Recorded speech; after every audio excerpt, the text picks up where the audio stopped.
So yesterday is Sunday, nanood tayo nung gabi, Tastefully Yours, new Korean episode, K-drama. So kasama ko si wife, and then today is Monday. So of course, kailangan natin kumilos ng mabilis.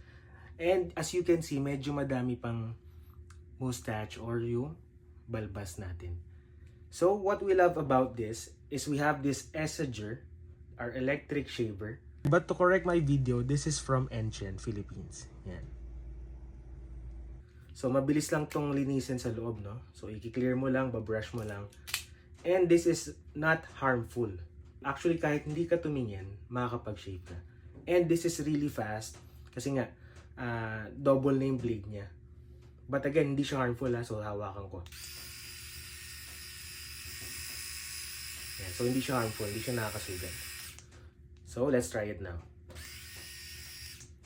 Pakita ko muna yung mustache natin over the weekend. Ayan yung na-accumulate niya. So, medyo mabilis. And my wife really wants it clean and neat. So, mag-shave tayo. Monday, Wednesday, Friday, yan ang schedule natin for shaving.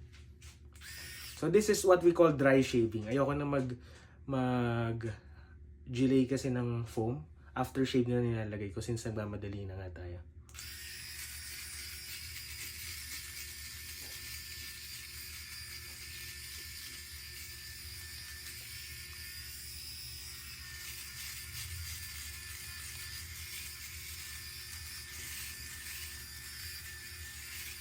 Sobrang handy nito kasi pwede mo siya ilagay sa bag mo. So, kahit nag-drive ka or kahit naglalakad ka papunta sa work, pwede ka lang mag-CR saglit and then you can shave bago ka pumasok. So, presentable ka pa rin sa mga coworkers mo or sa inunit mo.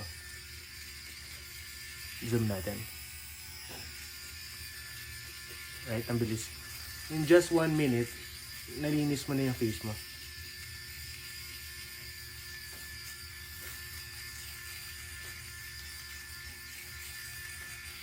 So, just turn it off.